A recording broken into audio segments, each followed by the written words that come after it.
Depois de 23 anos de casamento, vi minha esposa beijar outro homem na festa de um amigo nosso. Não gritei. Não fiz cena. Eu simplesmente fui embora. Todos esperavam que eu desmoronasse. Em vez disso, eu me libertei. O que aconteceu em seguida chocou até a mim e destruiu tudo o que ela pensava saber sobre o marido reservado que ela havia subestimado por décadas. Meu nome é Eugene Doyle.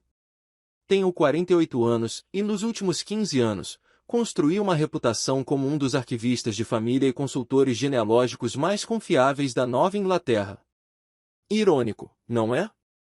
Dediquei minha carreira a preservar o legado de outras famílias enquanto a minha se desintegrava silenciosamente. Quando você passa décadas com alguém, desenvolve um sexto sentido para saber quando algo não está certo. Como quando Pamela, de repente, começou a fazer yoga 4 vezes por semana, em vez das 2 habituais. Ou como ela virava o celular para baixo sempre que eu entrava no nosso quarto. Pequenas coisas que seu cérebro cataloga, mas seu coração ignora. Você está sendo paranoico, Eugene. Eu disse a mim mesma. Esta é a Pam. A mulher que cuidou de você durante a pneumonia há 3 invernos. A mãe dos seus filhos. Aquela que está ao seu lado desde que vocês eram praticamente crianças. Nossa filha, Raquel, também percebeu isso na última visita que fez da faculdade. Pai, está tudo bem entre você e a mamãe? Ela perguntou enquanto me ajudava a organizar as fotos da época da Guerra Civil de um cliente no meu escritório em casa. Claro, querida. Por que não estaria? Respondi sem tirar os olhos das mangas sem ácido. Eu estava colocando cuidadosamente as fotos frágeis. Não sei. Ela parece diferente. Distante. E ela está sempre checando o celular. Eu ignorei isso como se fosse uma adaptação do nosso ninho vazio. Nosso filho, Jason, havia se mudado para Seattle a trabalho no ano passado, e Raquel estava terminando o último ano na Universidade de Boston. Pela primeira vez em mais de 2 décadas, Pam e eu estávamos sozinhos em nossa casa colonial em Concord, Massachusetts. Naquele fim de semana, Tom e Bárbara Sullivan nos convidaram para seu jantar anual de outono. Os Sullivans eram nossos amigos mais antigos. Nós os conhecíamos desde antes das crianças nascerem. Tom era meu parceiro de raquetebol, e Bárbara e Pam serviram juntas na Associação de Pais e Mestres por anos. Você pode pegar meu vestido na lavanderia? Pam me perguntou naquela manhã, mal tirando os olhos do café. O bordô. Bordô? Você nunca usa bordô. Agora sim, disse ela, com uma voz rouca que não consegui identificar. E vou cortar o cabelo às 3, então te encontro lá. Esses arranjos deveriam ter sido outro sinal de alerta. Em 23 anos de casamento, nunca tínhamos ido a um evento social separados. Mas quando você passa metade da vida com alguém, você começa a preencher as lacunas com confiança em vez de desconfiança. Esse foi o meu primeiro erro. Cheguei à casa dos Sullivan, em estilo Tudor, pouco depois das 7. A entrada da garagem já estava cheia de carros que eu reconhecia. O Volvo dos Hendersons, o Tesla do Dr. Reed, o Cadillac Vintage do juiz Wilson. Lá dentro, conversas e risadas ecoavam por todos os cantos, enquanto os garçons circulavam com bandejas de canapés e vinho. Eugene e Tom me cumprimentaram com um aperto de mão firme. Cadê a Pamela? Me encontra aqui. Vou ao cabeleireiro. Expliquei. Aceitando um copo de uísque, fiz minha ronda, conversando com rostos conhecidos sobre tudo, desde impostos prediais até a aposentadoria iminente do juiz Wilson. O tempo todo, eu olhava para a entrada, esperando a Pamela chegar. Quando ela finalmente apareceu, 40 minutos depois, quase não a reconheci. Seu cabelo estava diferente, não apenas estilizado, mas mais claro, com mechas que eu nunca tinha visto antes. O vestido bordô abraçava sua silhueta de um jeito que parecia feito para os olhos de outra pessoa. Ela examinou a sala sem me notar e seguiu direto para as portas do pátio dos fundos. Pedi licença para interromper a conversa sobre o orçamento da Sociedade Histórica da cidade e a segui à distância, curiosa, em vez de desconfiada. Foi então que o vi. Alto, de cabelos grisalhos, com a confiança de alguém acostumado a chamar a atenção. Ele estava um pouco afastado do grupo principal no pátio, e quando Pamela se aproximou, seu rosto se transformou em um sorriso que não era para conhecidos casuais. Minha esposa se inclinou para perto, perto demais, e ele colocou a mão na parte inferior das costas dela com uma naturalidade familiar. Ela riu de algo que ele disse, inclinando a cabeça para trás daquele jeito que eu não via há anos. Então, como se tivessem esquecido que estavam cercados por 2 dúzias de pessoas, ela o beijou. Não era um cumprimento entre amigos. Nem um beijinho na bochecha. Foi deliberado, íntimo, o tipo de beijo que vem com a história. Numa festa, vi minha esposa com outro homem. Não disse uma palavra, apenas fui embora. O copo de uísque na minha mão de repente pareceu pesado. Demais. Coloquei-o sobre uma mesa lateral, virei-me e caminhei silenciosamente pela multidão em direção à porta da frente. Ninguém percebeu que eu estava saindo. Nem mesmo Tom, envolvido em um debate acalorado sobre política local. Nem Bárbara, ocupada enchendo copos vazios. E certamente não Pamela, que ainda estava no pátio, com a atenção totalmente concentrada no estranho de cabelos grisalhos. Dirigi sem rumo pelas ruas outonais de Concord, passando por pontos turísticos que haviam sido o pano de fundo do nosso casamento por décadas. A escola primária onde assistíamos às apresentações de Raquel e Jason. O parque onde passeávamos com nosso Golden Retriever, agora falecido. A cafeteria onde costumávamos nos encontrar para almoçar quando Pamela trabalhava meio período na biblioteca. 23 anos de memórias, agora envoltas na sombra de um beijo. Voltei para casa depois da meia-noite. A casa estava escura e silenciosa. O carro dela não estava na garagem. Sentei-me na sala de estar, cercada pelos móveis antigos que colecionamos ao longo dos anos, e esperei. Sem planejar o que dizer. Sem ensaiar acusações. Apenas sentada no silêncio, deixando a realidade se instalar em meus ossos. Quando amanheceu, ouvi a chave dela na fechadura. Ela entrou timidamente, ainda naquele vestido bordô, saltos altos na mão. No momento em que ela me viu sentado ali, sua expressão se transformou em pânico. De manhã, ela estava em lágrimas, mas eu já tinha ido embora. Não desapareci completamente. Isso teria sido fácil demais para ela, conveniente demais. Em vez disso, me tornei um fantasma na minha própria vida, observando de longe enquanto Pamela se esforçava para entender minha partida silenciosa. Cheguei ao velho moinho a cerca de 20 minutos de casa, perto o suficiente para monitorar a situação, longe o suficiente para manter distância. Foi uma decisão estratégica, não emocional. Quando se passa décadas estudando histórias familiares, aprende-se que reações precipitadas raramente produzem os melhores resultados. Meu primeiro telefonema foi para o nosso filho, Jason. Não contei a ele sobre o beijo, nem sobre minhas suspeitas, apenas que, como mãe e eu, precisávamos de um pouco de espaço. Pai, o que está acontecendo mesmo? Perguntou ele, com a voz carregada da abordagem direta que herdara de mim. Preciso resolver algumas coisas, respondi. Confie em mim, filho. Em seguida, entrei em contato com nosso consultor financeiro. Hank Williams administrava nossos investimentos há 15 anos e conhecia os detalhes íntimos de nossas contas de aposentadoria, propriedades e do negócio que eu construí preservando o legado de outras pessoas. Preciso entender exatamente onde estamos. Expliquei enquanto tomávamos café em um restaurante longe dos meus lugares habituais. Discretamente. Hank assentiu, com uma expressão sombria. Você está pensando em separação judicial? Estou pensando em informações primeiro, decisões depois. O que descobri não foi surpreendente, mas ainda assim doeu. Pamela havia aberto uma conta bancária particular 3 meses antes. Ela havia movimentado pequenas quantias. Nada suspeito para um observador casual, mas um padrão claro para alguém que observasse atentamente. Preparando uma rede de segurança. Planejando uma saída. 2 dias depois da festa, dirigi até um mirante perto de casa e observei. Às 19h30, um Audi preto desconhecido parou na nossa garagem. O homem de cabelos grisalhos da festa saiu, parecendo à vontade. como se pertencesse àquele lugar. Sem hesitação. Sem olhares furtivos. Apenas a confiança de um homem adentrando o território familiar. Não os confrontei. Em vez disso, configurei meu laptop na pousada e acessei o sistema de segurança da nossa casa.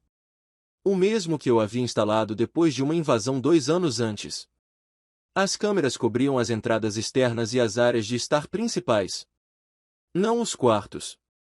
Eu havia traçado essa linha de privacidade durante a instalação. Uma decisão que agora me pareceu sombriamente irônica. Do meu ponto de vista digital, observei-o se movimentando pela nossa casa com a facilidade da prática. Ele se serviu de uma bebida da minha coleção de bourbons raros. O Pape Van Winkle de 23 anos que Jason me deu de presente no meu aniversário de 45 anos. Pamela se encostou nele na cozinha enquanto preparava o jantar, as mãos dele se movendo sobre ela com familiaridade praticada. O som era a pior parte. O riso dela. Brilhante. Genuíno. Um som que eu não ouvia dirigido a mim há anos. É estranho sem ele por perto, disse ela enquanto se acomodavam no sofá. Mas também libertador. Você acha que ele sabe? Perguntou o homem, girando meu bourbon no copo de cristal. Eugênie? Por favor. Ele passou tantos anos enterrado nas árvores genealógicas de outras pessoas que não consegue ver o que está acontecendo na própria casa. A voz dela tinha um tom de desdém que eu nunca tinha ouvido antes. Ele provavelmente enviaria um e-mail cuidadosamente redigido, pedindo para discutirmos as coisas. Racionalmente. As palavras dela me atingiram mais fundo do que qualquer faca.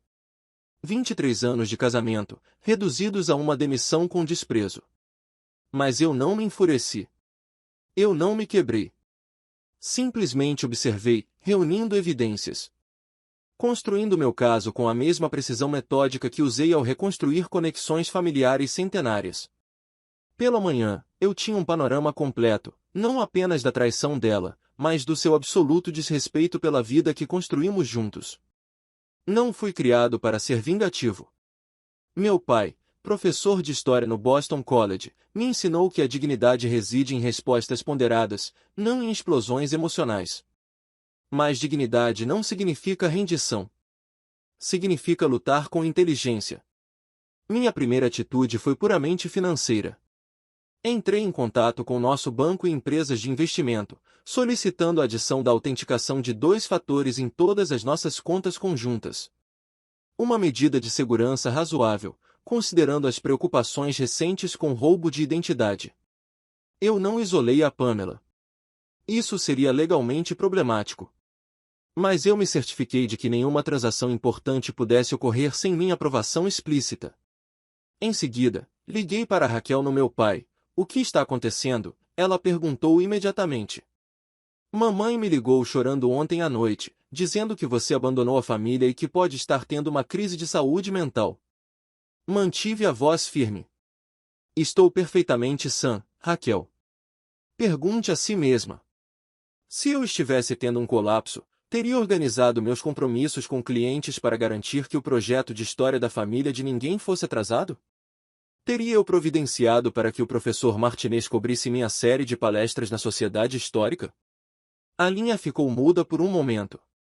Não, ela finalmente disse. Você não faria isso. Não posso explicar tudo agora, mas prometo que você entenderá em breve. Só não faça julgamentos baseados apenas na versão da sua mãe. Naquela noite, fui de carro ao escritório da advogada de divórcio mais respeitada de Concord, Eleanor Bradford. Eu pesquisei meticulosamente. Ela tinha uma taxa de sucesso de 89% em divórcios de alto patrimônio e era conhecida por sua precisão cirúrgica, em vez de táticas de terra arrasada. Não quero vingança. Expliquei, deslizando uma pasta com capturas de tela impressas e registros financeiros sobre a mesa dela. Quero proteção para o que construí e dignidade no desfecho disso. Eleanor analisou as evidências com um distanciamento profissional que eu apreciava. Sua documentação é impressionante, Sr. Doyle. A maioria dos clientes traz emoções. O senhor trouxe provas. Preservar a história é a minha profissão, respondi simplesmente. Voltei para Old Mill e coloquei em prática a próxima fase do meu plano. Fiz um backup remoto de todo o nosso armazenamento digital compartilhado em servidores seguros, aos quais só eu tinha acesso.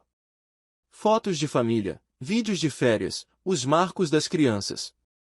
Não para privar Pamela, mas para garantir que esses tesouros não fossem vítimas de qualquer terra arrasada que ela pudesse criar. Na manhã seguinte, visitei nosso médico de família para um exame físico completo e um hemograma. Documentação de que eu não estava instável nem com a saúde debilitada, prevenindo quaisquer alegações que Pamela pudesse inventar. Naquela tarde, recebi uma mensagem de um número desconhecido. Ela está contando a todos que você teve um colapso, que está agindo de forma estranha há meses e que está preocupada com você. Era Bárbara Sullivan. Nunca fomos particularmente próximas, mas ela tinha uma forte moral e, aparentemente, uma lealdade que ia além da amizade com Pamela. Obrigada. Respondi. A verdade prevalecerá. Não fiquei surpreso com a estratégia da Pamela. A difamação de caráter é o refúgio daqueles que não conseguem vencer com fatos. Mas ela se esqueceu de algo crucial sobre mim. Passei décadas ajudando famílias a descobrir verdades enterradas sob gerações de ficções cuidadosamente elaboradas. Eu sabia como extrair a realidade de camadas de mentiras convenientes. Naquela noite, escrevi e-mails para nossa família extensa e amigos mais próximos. Não apelos emocionais, mas relatos calmos e factuais sobre meu paradeiro e bem-estar. Sem mencionar a infidelidade da Pamela ou a nossa separação. Simplesmente abordando preocupações que alguns de vocês possam ter ouvido e garantindo que eu estava tirando um tempo para tratar de assuntos importantes. Não bati portas. Não me enfureci contra a traição. Protegi metodicamente os alicerces da minha vida enquanto Pamela se ocupava em tecer narrativas que acabariam por ruir sob o próprio peso. No quinto dia da minha retirada estratégica, o homem de cabelos grisalhos, que eu havia identificado como Robert Cassidy, um executivo da indústria farmacêutica recentemente transferido para a empresa de Pamela, estava praticamente morando em nossa casa.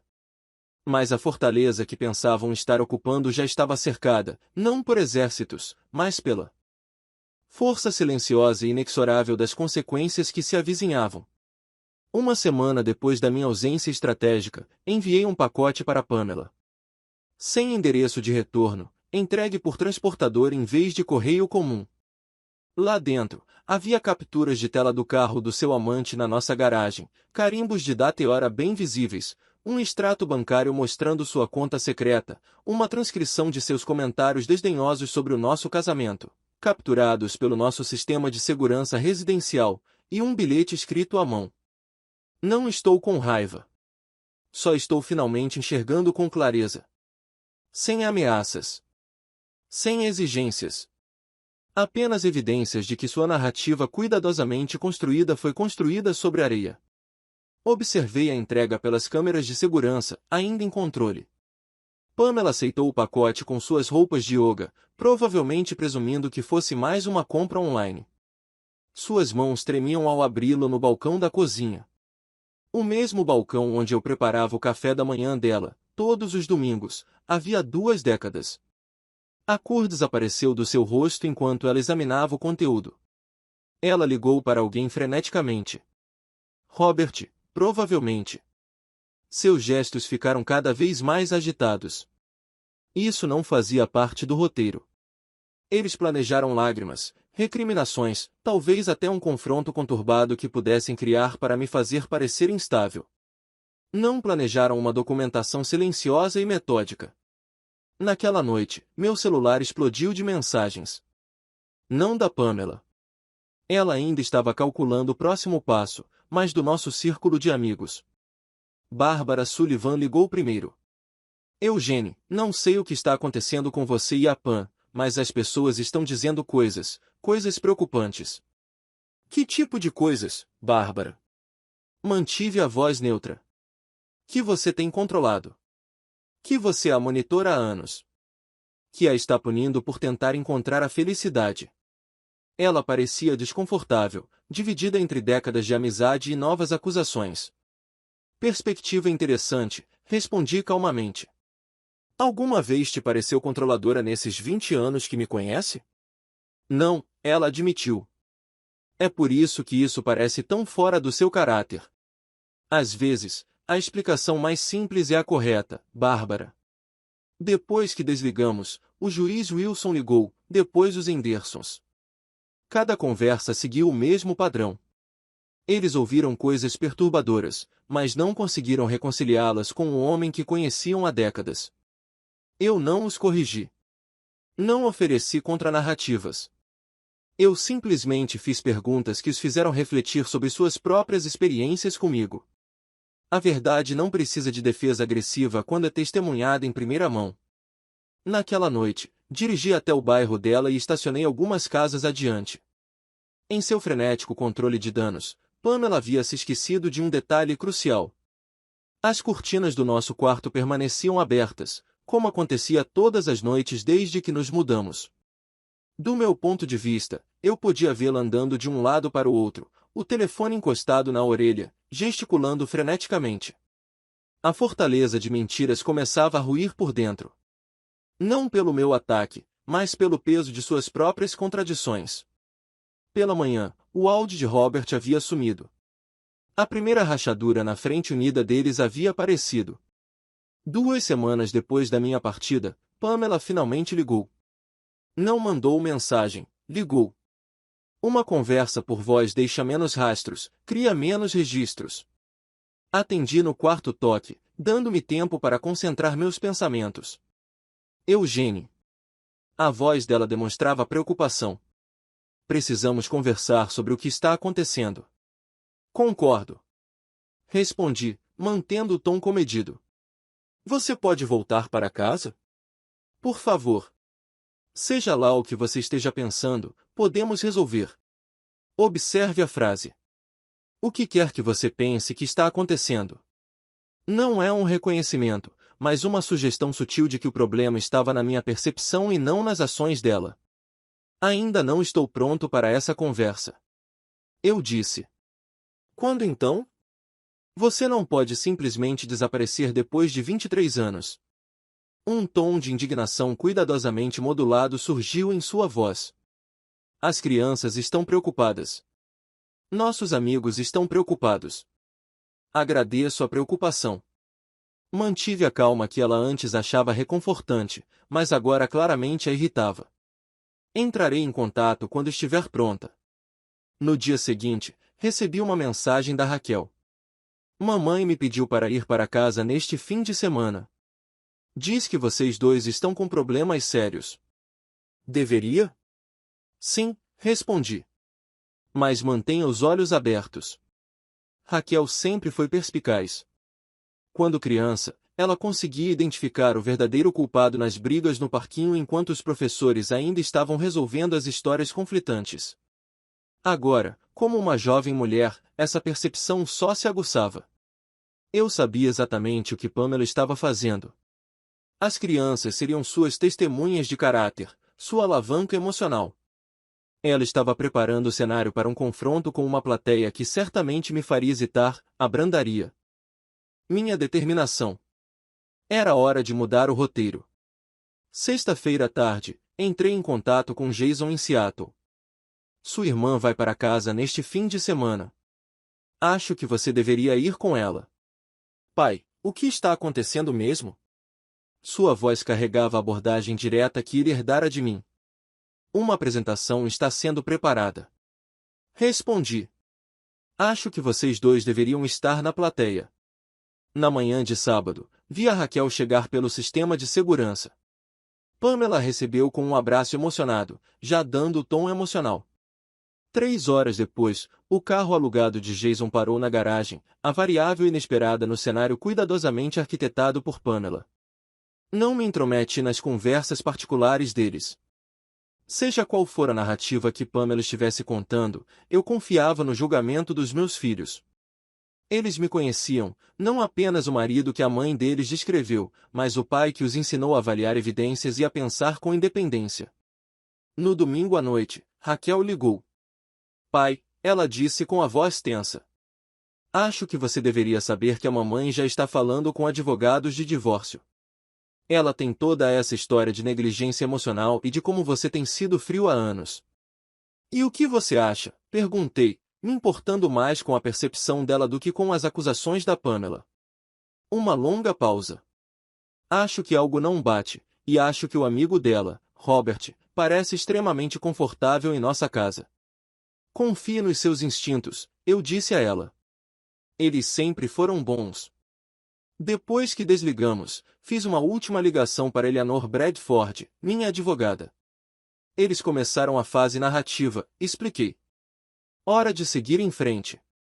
Os depoimentos estão prontos, ela confirmou, e as medidas de proteção financeira estão em vigor.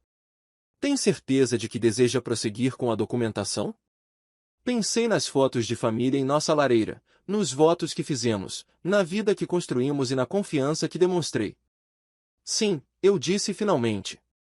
Chega de sombras. É a hora da luz. Na manhã seguinte, enquanto Pamela se preparava para levar nossos filhos ao aeroporto, um entregador entregou o pacote de Eleanor em nossa casa. Documentação completa do caso, das manobras financeiras e dos comentários depreciativos. Sem acusações emocionais, apenas fatos. A verdade não precisa de enfeites para superar a mentira. 3 semanas após minha partida, voltei para casa, não para me reconciliar, não para discutir, para recuperar meu espaço e encarar a situação de frente. Um homem não abandona o campo para sempre, especialmente quando está em posição de destaque. Cheguei no meio da manhã de uma terça-feira, quando sabia que Pamela estaria em casa entre a aula de yoga e o almoço com as amigas. Usei minha chave, entrando discretamente, mas sem fazer nenhuma tentativa de surpreendê-la. Ela estava na cozinha, mexendo no celular, quando ouviu meus passos. A caneca de café escorregou de sua mão, espatifando-se no piso de ladrilho que havíamos instalado juntos uma década atrás. Eugênie, sua voz oscilava entre o choque e a tentativa de controle. Pamela. Coloquei minha pasta no balcão e comecei a preparar café, como se fosse um dia comum. Precisamos conversar. Seus olhos se voltaram para o celular e depois para mim. Estou tentando falar com você há semanas. Eu sei. Coloquei água na máquina, com movimentos deliberados. Eu já era naquela época. Sou agora.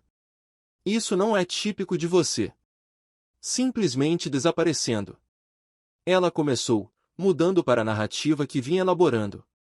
Pare. A palavra não era alta, mas carregava o peso da certeza absoluta. Essa história poderia funcionar com outros, mas não comigo. Não mais. Coloquei uma pasta no balcão entre nós. Dentro dela, havia os papéis do divórcio, já preparados por Eleanor, juntamente com impressões das provas mais contundentes. Isso não é uma negociação, expliquei calmamente. É uma notificação. Seu rosto alternava emoções, choque, raiva, cálculo e, finalmente, uma espécie de respeito relutante. Há quanto tempo você sabe? Perguntou ela baixinho. Já era tempo suficiente.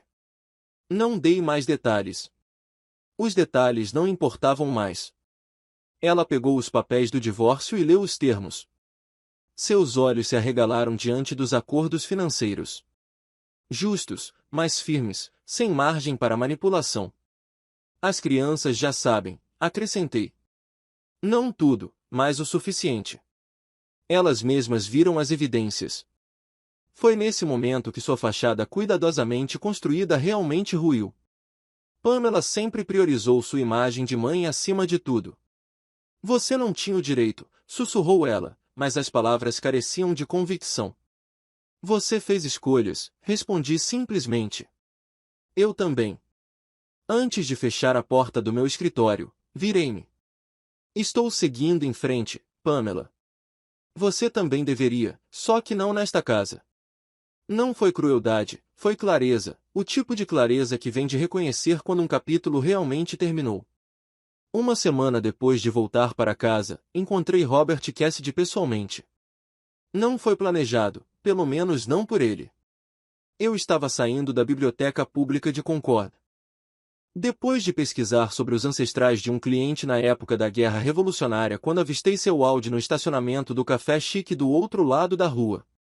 Alguns confrontos são necessários, não para o drama, mas para o encerramento. Entrei calmamente no café, avistei-o em uma mesa de canto revisando documentos e me aproximei com passos firmes. Ele só me notou quando puxei a cadeira à sua frente. Senhor Cassidy, eu disse calmamente, sentando-me. Acho que está na hora de nos conhecermos de verdade. Seus olhos se arregalaram em reconhecimento, disparando em direção à saída antes de se fixarem novamente em mim. Eugene Doyle. O mesmo. Coloquei as mãos na mesa. Nada escondido, nada ameaçador. Apenas um homem reivindicando seu espaço de direito. Achei que deveríamos ter uma conversa. Olha, isso é constrangedor. Ele começou, com seu verniz corporativo já inventando desculpas. Seja lá o que for que a Pamela te contou sobre nós. Ela não me disse nada. Interrompi calmamente. E é justamente esse o problema. A confusão dele era genuína. Claramente, Pamela lhe garantirá que eu continuava ignorante ou que eu havia aceitado qualquer narrativa que ela tivesse construído. Não estou aqui para fazer cena. Continuei. Estou aqui para olhar nos seus olhos e perguntar se você entende o que você ajudou a destruir. Ele se mexeu, desconfortável. Casamentos acabam. Pessoas se distanciam. De fato, elas se distanciam. Concordei. Mas pessoas honradas terminam um relacionamento antes de começar outro. Seus olhos pousaram na xícara de café. O silêncio se estendeu entre nós. 23 anos, eu finalmente disse. 2 filhos. Uma vida construída tijolo por tijolo. Que merecia mais do que um beijo numa festa, e que está no rescaldo. Ele levantou a cabeça de repente. Ela disse que vocês sabiam há meses. Que estavam separados em tudo, menos no nome. Dei um sorriso fraco. Considere quem forneceu essa informação e seus possíveis motivos. A compreensão tomou conta de seu rosto, seguida por uma expressão que lembrava vergonha. Não culpa pelo caso, mas constrangimento por ter sido manipulado. O tipo de constrangimento que executivos corporativos consideram intolerável. O divórcio prosseguirá, eu disse, de pé. Não espero desculpas nem explicações. Eu só queria que você visse o ser humano que ajudou a trair, não um obstáculo abstrato no seu caminho. Quando me virei para ir embora, ele me chamou. Doyle. Vale a pena o que for. Ela está perdendo a narrativa na empresa. As pessoas estão fazendo perguntas. Assenti uma vez. Um reconhecimento sem gratidão, e saí para o ar do outono. Algumas vitórias não são sobre vencer, mas sim sobre garantir que todos reconheçam o que foi perdido. 6 meses depois de encontrar Pamela com Robert, nosso processo de divórcio estava quase concluído. A casa estava à venda. Os bens foram divididos de acordo com o planejamento meticuloso de Eleanor. Nos comunicamos apenas por meio de advogados. Um acordo que manteve a paz e a clareza. Então Pamela solicitou uma reunião presencial. Sem advogados. Sem mediadores. Só nós dois no pequeno restaurante italiano, onde havíamos comemorado nosso 20º aniversário. Pensei em recusar. O que restava para discutir? Mas o encerramento às vezes exige uma última conversa. Então, concordei. Ela chegou 15 minutos atrasada. Um hábito que antes me irritava, mas agora parecia trivial. Ela envelheceu nesses 6 meses, com as linhas finas ao redor dos olhos mais profundas do que eu me lembrava. Obrigada por vir. Ela começou depois de pedir uma taça de vinho. Não tinha certeza se você aceitaria. Fomos casados por 23 anos. Respondi. Isso merece pelo menos uma última conversa. Ela sentiu, os dedos traçando a condensação no nosso copo d'água. A casa foi vendida rapidamente. Boa vizinhança. Boas escolas. Sempre seria. A conversa fiada se esgotou rapidamente, deixando o peso das palavras não ditas pairando entre nós. Eugene, ela finalmente disse, preciso saber se você algum dia poderá me perdoar. Pensei na pergunta com cuidado. Não uma resposta reflexiva, mas uma resposta sincera. Perdão não é a questão. Eu respondi. Superei a raiva. O que não consigo fazer é esquecer. Nunca foi minha intenção. Por favor. Interrompi gentilmente. Sem narrativas. Não mais. Ela mordeu o lábio, um velho hábito de quando era genuinamente insegura. Não mais fingindo incerteza. Robert foi embora, ela ofereceu. Ele foi embora quando a empresa farmacêutica o transferiu para Chicago. Assenti, sem surpresa. Robert me pareceu um homem que seguia caminhos de menor resistência. Você está saindo com alguém? Perguntou ela, com um tom que sugeria que estava reunindo coragem para perguntar. Não. Respondo com sinceridade. Estou reaprendendo quem sou sem você. Algo em sua expressão se desfez. Talvez o último vestígio de esperança de que eu tinha sido destruída pela partida dela. De que eu precisava dela para ficar inteira. As crianças sentem sua falta, ela disse. Jason disse que você vai levá-lo para pescar. No Alasca neste verão. Partiremos em 3 semanas. Raquel se juntará a nós na segunda metade do ano. A conversa mudou para assuntos mais seguros. As conquistas das crianças, amigos em comum, seu novo apartamento no centro da cidade. Quando terminamos a sobremesa, ela estendeu a mão sobre a mesa, parando bem perto da minha. Cometi um erro terrível, disse ela, com os olhos brilhando. Se eu pudesse voltar atrás. Não podemos, interrompi gentilmente. E tudo bem. Paguei a conta e a acompanhei até o carro. Nada de abraços dramáticos. Nenhuma reconciliação emocionada. Apenas 2 pessoas reconhecendo o fim de uma jornada compartilhada. Enquanto dirigia para casa, percebi que o peso no meu peito havia diminuído. Não desapareceu, mas se transformou em algo administrável. Não exatamente uma cura, mas o começo do que quer que venha depois. 1 ano depois de ver Pamela beijando outro homem na festa dos Sullivan, eu estava na margem de um pequeno lago em Vermont, observando o nascer do sol pintar a água de cobre e dourado. O chalé que comprei não era nada grandioso. 2 quartos, uma cozinha americana e uma varanda envolvente, perfeita para o café da manhã e a contemplação à noite. O ano passado tinha sido uma jornada de desconstrução e reconstrução. O divórcio foi finalizado sem drama, a casa passou para uma jovem família que esperava seu primeiro filho, e meu negócio se expandiu para incluir serviços de arquivamento digital para sociedades históricas em toda a Nova Inglaterra. Meu telefone vibrou com uma mensagem de Jason. Feliz aniversário de 49 anos, pai. Ligue quando acordar. Sorri, anotando mentalmente que ligaria para os 2 filhos mais tarde. Eles haviam saído do divórcio com uma resiliência notável. Talvez porque eu nunca os tivesse usado como armas ou os forçado a escolher um lado. Na pequena mesa lá dentro, meu laptop exibia uma árvore genealógica inacabada dos Petersons de Brattleboro, 6 gerações de fazendeiros, professores e políticos locais que ajudaram a moldar a história de Vermont. A história deles esperava pacientemente que minha expertise a trouxesse à vida. Mas hoje era dia de reflexão. Caminhei pela orla, com as mãos nos bolsos, refletindo sobre a jornada que me trouxera até ali. A dor havia desaparecido gradualmente, como uma fotografia antiga perdendo o contraste com o tempo. O que restou não foi amargura, mas perspectiva, a compreensão de que mesmo compromissos de décadas exigiam cuidado constante de ambas as partes. Meu irmão David chegou naquela tarde, como prometido, carregando equipamentos de pesca e uma garrafa de uísque. Aos 61 anos, ele havia superado seu próprio divórcio 15 anos antes e saído mais forte dele. Como é estar do outro lado? Ele perguntou enquanto nos acomodávamos em cadeiras adirondas na varanda. Como acordar? Respondi. Tudo ficou mais claro.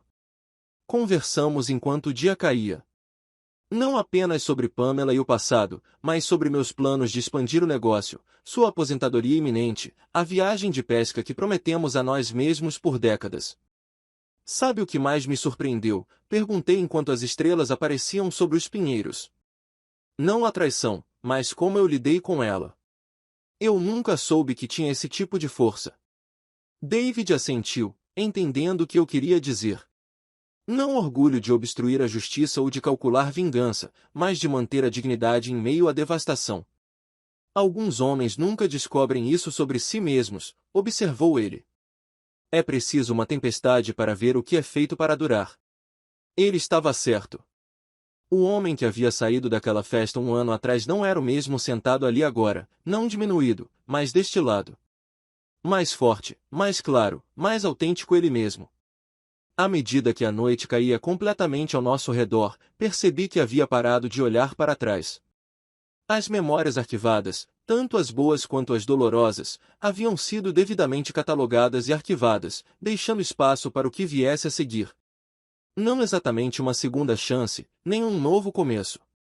Apenas o próximo capítulo autêntico de uma vida que ainda vale muito a pena ser vivida. Escrito nos meus próprios termos.